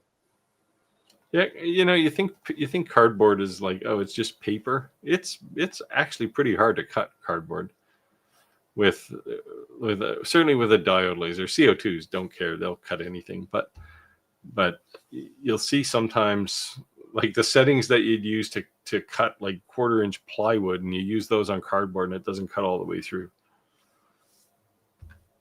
Well, And too, cardboard's abrasive too. So I mean, one of the fastest ways to build a utility knife is to cut a bunch of cardboard with it. yeah, I cut a lot of it and stack it up for recycling. Yeah, I do too. And I go through a lot of blades. Yeah, you go through at least a blade a week just doing that. Well, Chris is saying he had to add packing under the spoil board to prevent sagging on it. Yeah, you can make yourself a little peg, a little pedestal to stick in the middle. This is a known problem, right? It's just it's a bad design. It's a bad design. I just wish that Genmitsu would own up to it, and they don't. Yeah. I mean, it's like you don't have to be like it doesn't have to sag very much, right? 1/2 millimeter is enough to see it in like a cut on a piece of wood, and like it just basically makes the thing useless. Yeah, Zantero said he's cut tempered hardboard, but it's inconsistent. And like I say, I've done it on CO2, okay, but with a diode laser, it's just no. Yeah, it's anything you can get at this hardboard, anything you can get at a hardware store to cut is hit or miss. Plywood too, right? You'll be cutting a piece of plywood and you'll hit like they put these little plaster filler things in them. It's like plastic wood where there's a knot, and you hit that stuff and it all flames out, and it's just like you'll have this really nice cut and then there'll be a black hole because it hit one of these things in the middle. Well, now that you brought up plywood, one of the things I had to do this past week, went to Home Depot here because I needed some more 1/4-inch plywood, which is actually 2.7 millimeter here. But I needed more, and that's the only place I can get it in 4x8 sheets. And I went in and I looked at the pile, and then I went and I found one of the guys. I said, "You got anything that's like even halfway flat?" This looked like it was a wave in the ocean. It was waves in it. Yeah. But I still got 10 sheets of it, and cut it into my 16-inch squares like I always do for what I do with the lasers, and just sprayed some newspaper with water and put the layer of newspaper in between each sheet, stacked it up, put a concrete block on top of it. It's flat now. Yeah. Yeah, I generally don't buy it when it's like that. If you want like cheap, we'll call it plywood, the stuff that they use underneath ceramic tile, they put like the subfloor stuff underneath. Oh yeah. That stuff is always flat. Yeah, that's 1/4-inch though here. Yeah, you can get 1/8 inch too. Oh, here I normally for that stuff I normally use 1/4-inch. Like it's great for cutting on a either diode laser or CO2. Cuts like butter. Yeah, this is my only option. I needed the 1/8-inch plywood. I needed a lot of it, and I had to get it anyway. So, but laying it out on my cut stand and sawing it up was a challenge. I had a lot of concrete blocks involved. Park your truck on it. Yeah. Centenro says, I found with my 20-watt blue light laser, it doesn't do any good to do a cut test because sometimes it will cut one pass and sometimes it takes 4 passes. Yeah. Yeah, it depends on the material. It's composition, right? If it's like hardware store, anything, there'll be variations in the glue that if it's plywood, the glue that holds it together. Some places there'll be big blobs of it, and other places it'll be thin. It's one of those things you just kind of live with, right? You set your laser to 100%, go 200 millimeters a minute and hope for the best. And if it doesn't cut it, you do it again.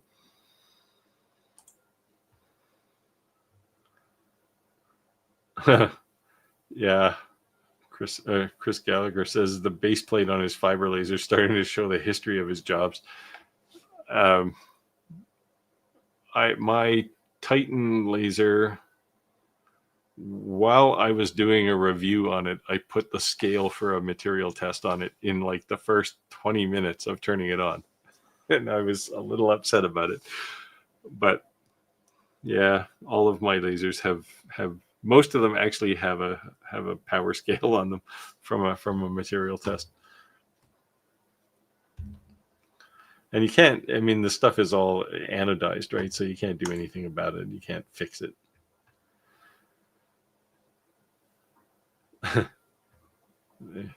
Santa's laser engraving says, yeah, I have half of one of my business cards on my fiber laser.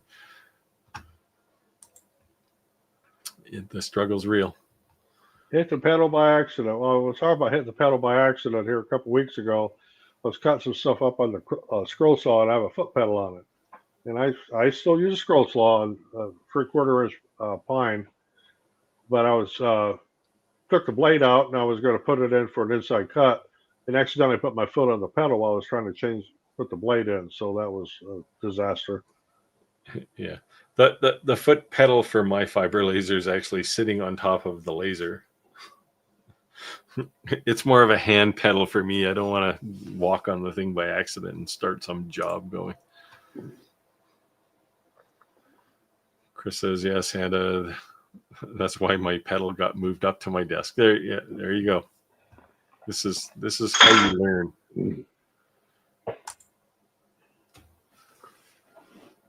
I keep a stack. Oh, go ahead. Yeah, Chris says I keep a stack of concrete pavers outside my work shed for flattening some wood from big box stores, and I do too. Concrete blocks, landscape blocks, and even of course Steve said you buy that underlayment for ceramic tile. That's fantastic, but here it's just the thinnest I get is 1/4 inch. And the disadvantage is it has these little X's on it where to put the nails already printed on the plywood. Yeah, well, yeah. So the stuff I get doesn't have those. Otherwise, I mean, if you're going to paint it or something, it doesn't make any difference. But I needed to make a whole bunch of coaster holders for a bar that ordered a bunch of coasters, so I needed a whole bunch of 1/8 inch plywood. So I had to buy it, had to flatten it, but it worked. Yeah, I don't actually use nearly as much 1/8 inch plywood as I used to, but I've got a big pile of it, and I keep it squeezed down flat normally. I always pile the heavier materials on top of it, and then when you need it, it's still flat. I always keep a 8 by 16 concrete block on top of it. Then you got to lift that thing. Yeah, 36 pounds, not a big deal. Yeah, but my wood rack is actually up over my head, right? So well, they give you a workout then. Yeah, I'm not going to lift a 36-pound thing over my head. That'll be the time when like my hand gives out or something and I drop a block on my head. I make enough dumb accidents as it is. That's it. That's the end of the comment stream. So if you have a question, feel free to ask it. Just as I said there. And this is a good idea. Ordinary woodworker says use old gallon milk jugs filled with play sand for flattening the big box store's 5.2 millimeter plywood and the water technique. And yes, a little bit of water in there, and the stuff flattens right out again. It's just put the weight on it. It'll work. You get the ones with the handle on them, and you can actually fill them with concrete if you want. Then you have them forever. And they have a handle, which is nice. Yeah, I don't know, man. Even I've noticed even laser grade plywood lately hasn't been very flat. It's just like they've got to the end of the good wood in the forest and now they're down to the scraps. And it's all crap. It's just gross. Well, when I was looking at this plywood at Home Depot, they had it up on their rack, and it has these like big arms that stick out every so often. Well, the plywood followed the rack. Yeah. So you take it off the rack and you put it on your cart, and it follows the rack. I mean, Yeah. you got these waves, and that's why I said, you got any of the stuff that's like actually flat? Well, that's That's all when we got is right you there. got to go back into the warehouse and pull one off the pile, not one that's on a rack. Because anything they put in the store, they're going to put on a rack, right? And you will get it. If it's not a fast moving product, it will. It only takes Now, like 2 days, and it's like now, I that. will say when I go to the main store I buy wood from is Menards here. It's a local, well, it's a chain, but it's big, but it's more of in the Midwest of the U.S. And one thing I will say is their plywood is flat. I've never had a problem getting like warped or crooked or Yeah. anything like that. It's just flat. So they probably store it in That and in a stack. they do a huge turnover too, so it's Yeah. not like sitting around for a long time. Yeah.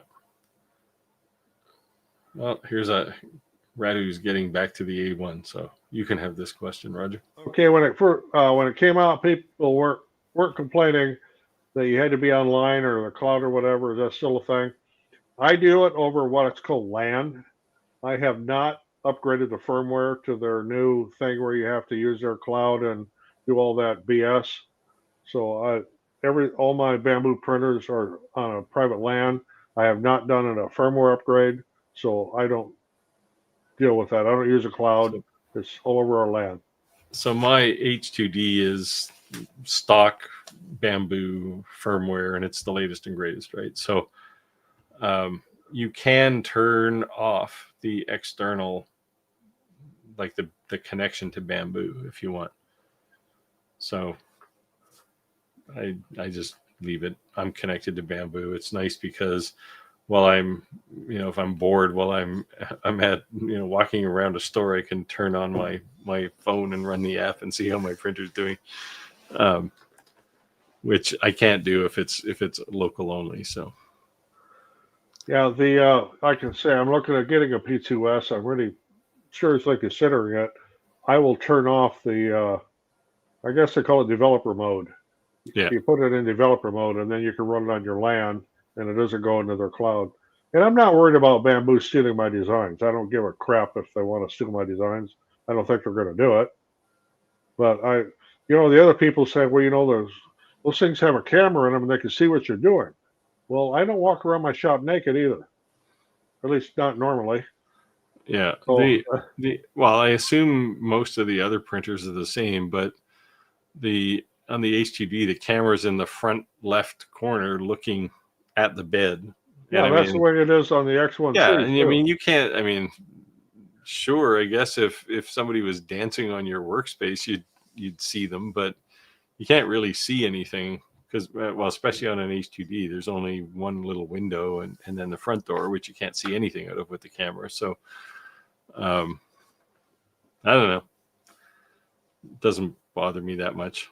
I don't worry about it. And on my A1s, they both have cameras on them. The camera looks at the bed. Unless you're laying your junk out on the bed, nobody's going to see it. This. And that could be painful if it's set to 75 Celsius. Yeah. Yeah, I don't get it. I mean, people are always worried about things. I mean, ironically, there's just a lot more to worry about, right? Like if you're worried about people tracking you, then throw away your cell phone. Oh yeah. Right, but that's too important for most people, so they'll sacrifice privacy. But ironically, if the CIA or NSA wanted to track you, they wouldn't look at your printer. They would look at your phone and find out where you were.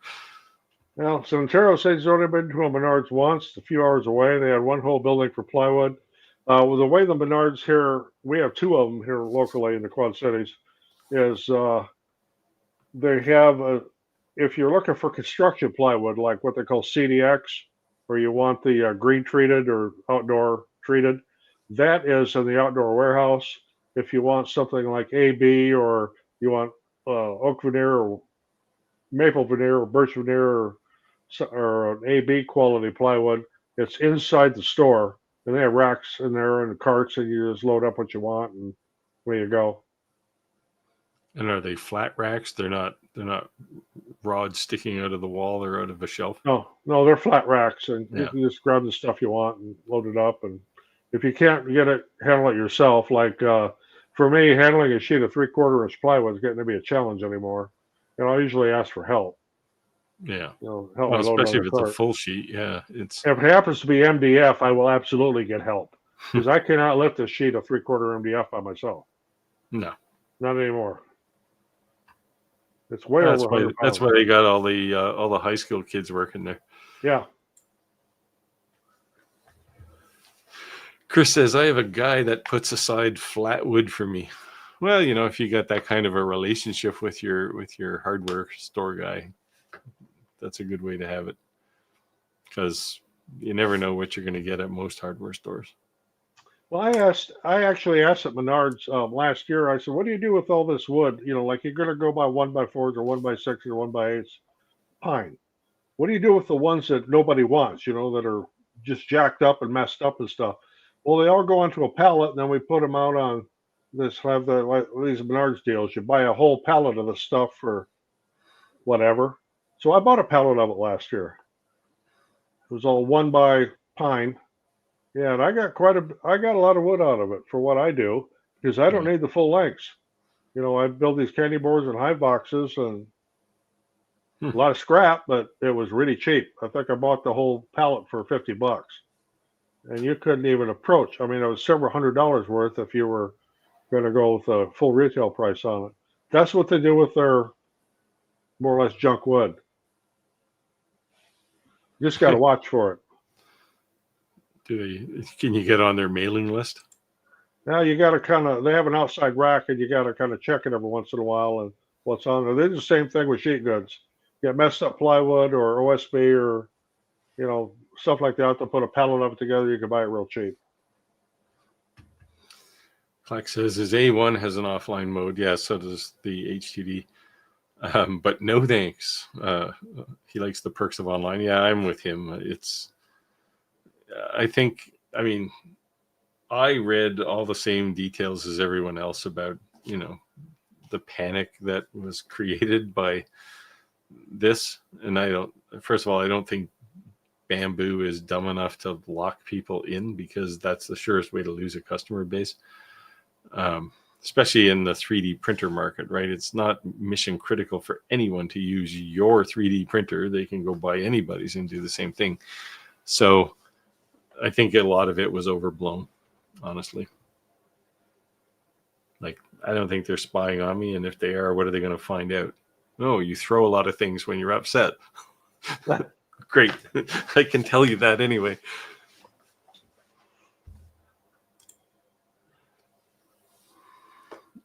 Chris says, I leave my A1 connected and they can have my files. Most are prototypes. Yeah. I did they even say what they were doing when you're connected? I did get a thing just recently to say that they were what the data that they were tracking, the personal data. Well, they're kind of looking to see, like what you're making and stuff. So, all right, here's a prototype. It's a prototype. Yeah. It's a stone holder for a wet stone, and it's the wrong size, but it's a prototype thing I did on the X1C, and of course I'm offline. But if they would have seen this and they're going to steal it, or so what? Yeah, what? Yeah. Joke's on them. It's not the right size. Yeah, it don't work. Yeah, I don't know. If I was doing something, critical for a customer who wanted to make sure that no one else had what they have, which happens. It happens a lot, actually.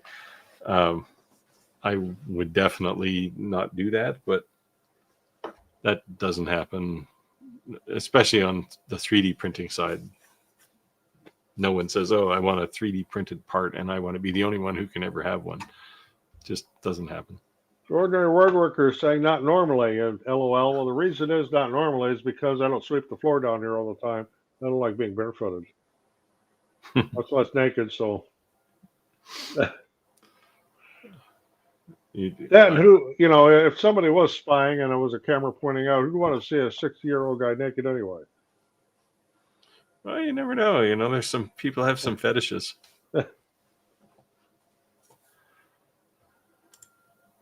I don't think we have Jay Don't Play on tonight, but she's got a fetish. Yeah, the P2S does have a US price now. It's $799 with the AMS. With AMS the Pro. AMS.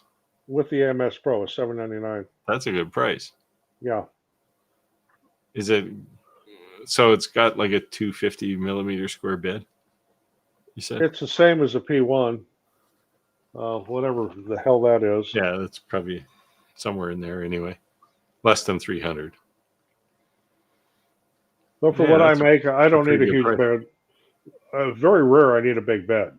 So, if I do, I'll use my Cobra Max. So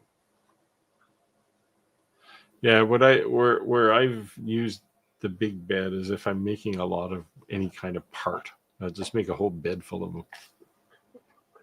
okay, the bed is 256 by 256 by 256 max.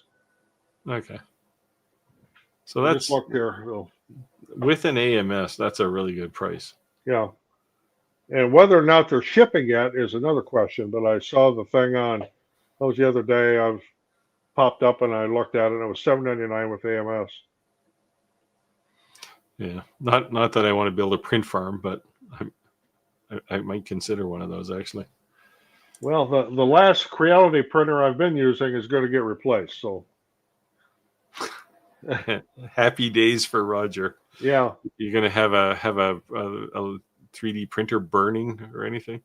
Well, that one's going to go to my granddaughter. She wants to use it to make them little lizards and Oh, the dragons. yeah. And it does that just fine. It's just sometimes it just that the leveling on it just drives me nuts all the time. So I printed the black and white panda bear that Bamboo puts on their printers. Yeah. I printed that, and a buddy of mine, he has a granddaughter, and I said, "Oh, give it to your granddaughter. I think she's 5." And he sent me a picture a few days later and said, "Well, the panda was a big hit, and the panda has closed now." So now I may have to print a dragon. I don't know. It's like, really, do we need to print? Like, we can print our own environmental disaster in plastic. Yeah. Chris says, "Yep, you can buy anybody's 3D printer unless it's a Creality." Yeah. Glancing at Roger. Oh, I assume the Jays are winning tonight, Tim.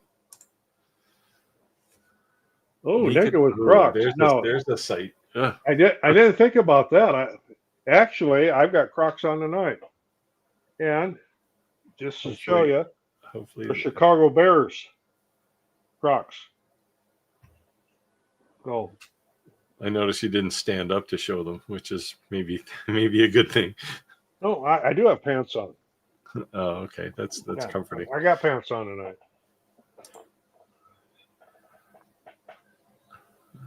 Ordinary Woodworker says, "I wonder if they have a Black Friday sale for the P2S." You know, that's something I might be probably looking at. Because that's not that far off where they're going to have Black Friday sales. Oh, here's your hero, Roger. Centenro says, "I have 6 Creality printers." Oh, but he's not about to defend them. I still have 3, and 2 of them are gathering dust. One of them is still more or less in use, but they're going to get retired. Oh, here you go. We're on the attack tonight. Naked with Crocs must be talking about Clack. Clack wears his khaki shorts there all the time, but that's because he lives in like hot land. Yeah. I finally had to put my shorts away for the year. Just got a little too cool here now. But it was, I don't know, 70 degrees or something yesterday. I was in shorts yesterday. It was 77 here yesterday. I was out in shorts. So, yeah. And that's the end of our comments. So somebody ask a question. What's going on otherwise? What are you building this week other than candy boards? I am doing a whole bunch of coaster holders and slate coasters. I've got to I got to make 40 coaster holders and 40 sets of slate coasters. So I will be, and there's 4 coasters to a holder, so I will be busy. When I was talking to Jim Hamilton the other day, he said he built I don't know, some ridiculous number of coasters, like hundreds. I think it was 1,500. That's my nightmare right there. Oh, You guys who make coasters. oh, the sublimation coasters I do hundreds and hundreds and hundreds of them that they give away in the bars. How long does They're it take so to steep. print one? I print, there's 6 to a sheet, and I could put 21 on the heat press at once. It takes no time at all. I mean, Huh. I just fly through them. Yeah, I only make coasters when I have to, which is not often. So Clack's saying he wears pants, Carhartt shorts, Crocs, and a t-shirt. Yeah. I can't get into Crocs. I just can't do it. No, I wear them around the house a lot. I don't wear them outside, but I wear them around the house a lot. Don't they hurt your feet? No, not a bit. Like I don't know. Do you wear socks with them? You one of those guys who wears shorts with socks and sandals? No, that's not unless they're black knee-high socks and okay. white sandals and no. Yeah, shorts are part of the woodworker's uniform. Yeah, but depends where you are and when it is. Yeah. You won't be wearing shorts here in January. So what do I make for my coaster holders? I do slate coasters. I don't know if that was a question of how much you charge or what do you put in them. Oh, there's 4 slate coasters in a holder, and they sell for 20. Is the hole that you just 3D or just laser cut something to make? Yeah, it's a laser cut out of 1/8 inch plywood. I pre-stained the plywood, and it's 2.7 millimeter plywood. I've got it set so that the slots fit real tight. Then I just go around the bottom with hot glue. I mean, they are fast. I mean, I just crank them out. Yeah, Carhartt shorts. Yeah, they have a hammer loop. Chris says he's building out his garage workspace. He still hasn't decided how to vent his lasers, roof or wall. I will say wall because it's easier to work on. Yeah, you don't have to climb a ladder to punch a hole through your wall and run pipe there. I have on 2 walls. I actually on one wall I have 2 vents, and on the second wall I have 1 vent. Soon to be 2, I think, though. David says I get artwork from Creative Fabrica. Is that a reasonable thing to do? It is risky getting it from them. If you want to sell it, yeah, I wouldn't use them. Yeah, they have been sued, and they're in deep doo-doo. More importantly, the people who use their stuff have been sued. Yeah. Oh, it's going to be 86 there tomorrow. Now, if you want to use some designs, getting back to that, Creative Fabrica, an alternative is design bundles. And I'm not sponsored by them, but we use the hell out of their stuff. Designbundles.net. And I have a subscription to it, and I pay every month, and I get credits. And they also have a pretty decent AI engine if you want to create some AI stuff. It's pretty decent. 86 in Clanton, Alabama. That's not civil for October. That's too hot. Yeah, proper retirement attire. Well, I've got my retirement attire on, so. The wild shirt. Yeah. I'm supposed to be retired, but it seems like I have a job.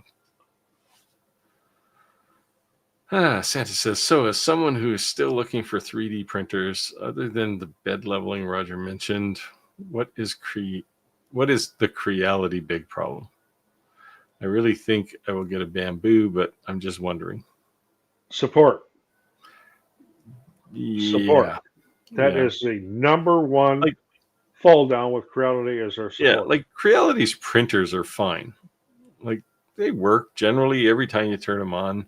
They're not having both bamboo and Creality. The bamboo is definitely, there's a lot more attention to detail on the bamboo as far as how you use the thing without it being a problem. But I don't have any major problem with the Creality. Other than when I needed support, it was just a total pain. Yeah, when I needed support with them, and it was on a brand new printer too. It was just it went on for months, and no replies, and I mean it ended up actually getting nasty. And then I had to take the motherboard out of the printer and send it back to Creality. You know, they did send a label for it, but then they didn't accept it. I ended up getting it back like 2 months later. So yeah, it was my thing with Creality is just no. Their support's horrible. Yeah. If you need help, go to the Facebook group. The one thing I like about Bamboo is if you go to their website, their store, you can find all the parts there. You don't have to involve a support guy. You can just buy them. Every part you would need for a Bamboo printer is on their website. And they're not overcharging for them either. They're all reasonable. And versus Creality, when I had to deal with support with Creality, it was like the guy you were talking to was standing in your way of getting a part. Right? It's just like, just point me to a place where I can see the parts and I'll buy the thing I know I need. I don't need you asking me if my printer's plugged in, right? Or send us a video of it not working. That was our big thing. Yes. Well, yeah, you get that all the time. Yeah. Can you send us a video? Yeah, here it is. My printer is off. You want 5 minutes of it? So the problem with Crocs is catching and skinning them. Well, actually, Crocs are pretty tasty if they're fried up right. I'll pass. I'm talking about the animal. I realize, and I'll still pass. Oh, yes, it is a wooden holder. It's made out of 2.7 millimeter plywood. I'll put one up I'll bring one down here for the live stream next week so you can see what they look like. I don't have any left here. We're clear out of them. I got to make a whole bunch of them. Yeah. Yeah, wall-wise is easier to weatherproof. Yeah, that's true. You don't have to worry about a roof leak. Does it ever rain in Australia, Chris? Like, you have to worry about the weatherproofing? I thought it was mostly desert. I guess around the coast it's not, but Jim says, yeah, up to 2,500 coasters he made in the past month. That's a lot. And their paper. He used his CO2 Galvo, did 900 last night. Wow. 5 seconds each. Yeah, but that's the beauty of Galvo lasers, right? You can do things really quickly. Oh, now you guys are in an ugly area here. It's like you're talking about eating crocodiles. Croc jerky or alligator jerky here in the U.S. Yeah, it is pretty good. I'm sure it tastes like chicken, but Here we go. Croc hunting in Aussie land. There we go. Yeah, when Tim goes to Australia, he's asking if he can go croc hunting. I know for a fact you can go rabbit hunting in Aussie. Yeah. They have a real problem with those down there. Thank you, Great Britain. Yeah, once we had rain. I think it was 1982. Well, we've been in a severe drought here actually for most of this year actually. I will agree with Centuro here. He says Bamboo puts more effort into the whole user experience than other brands. And I think they do. Yeah, I watched a talk from one of the guys who works at Bamboo, and he was trying to explain the difference between Bamboo and other 3D printer companies. And it just basically boiled down to, um, you know, Bamboo sells an experience. They don't sell a printer. And like they, and it shows, right? Whenever you turn the thing on, it's not like, oh, I got to use this 3D printer again. It's like you turn it on and you go over to some piece of software and push the run button, and that's it. You kind of walk away. A lot of people complain too about Bamboo when they first came out with them not being open source. Well, I can't go into Marlin and like write my own software for it. Well, they just work. I mean, it already works. Don't if Yeah. it ain't fixed, don't break it. And this is the transition phase that the diode laser market is in right now, right? Like all the early people who got into diode lasers were just like total hardware hackers, right? Oh, and I can go in there and I can mess around with stuff. You can or could, but who the hell wants to do that as a like to use it as an actual shop tool? Anyway, we're at time, but let me get through the last couple here. Tim and Chris can talk about their croc hunting on their own time. Here in Alabama, you can gator hunt with a tag. It does taste. It does taste like it does taste yes, like it chicken. does. I've had it before many times. I'm still not going to eat it. God must have run out of flavors. That's why so many things taste like chicken. Yeah. I might as well just eat chicken then in that case. Yeah, Tim's saying Bamboo equals Exial for support. I've had excellent support from both. And we'll close down with the final one. JM. I don't know who JM is. Oh, JM Creative Studio. That's where all my rain goes. Yeah. And Santa, you get to be the last one. Do you have any feelings about the Snapmaker U1 and where it will land in the packing order? Seems like a solid printer to me, but they do have Snapmaker's name is a bit of a boat anchor because of their history with their own weird thing. I forget what they called it. Luca. They couldn't use something normal like Orca Slicer. No, I never wanted to mess with Snapmaker because of their proprietary slicing software and everything. Yeah, and it's called Luba or something. And like it works, but it's like, why? Let's use a normal slicer, right? This is the discussion I'm in with FileSeeker right now, or FiberSeeker right now on their 3D printer because they have their own slicer. It's like my first question: can you support Orca Slicer at some point in the future? It's not that their slicer is terrible; it's just that it's not Orca Slicer, right? Or it's pick your well understood slicer. So it just it works. It's easy to use, but it's just you get programmed right into using one tool. Anyway, yeah, I think the U1 is going to do okay in the long run. We'll see. Like the 3D printer market's pretty full, and then Bamboo came along and said, well, we'll just take all of that for ourselves. So I don't know. All right. Anything you want to close with, Roger? No, we'll see you all next week, and I'll have one of them coaster holders down here to show you what they look like. Probably with a set of coasters in it, you can see what those look like. Yep. And thanks for coming out, and we'll try to have our comedic relief with us next week again when Rick is back. Yeah. Instead of being all stern and serious and talking about eating crocodiles. Yeah. For that, we'll sign off, and hopefully we see you next week. Yep. See you next week.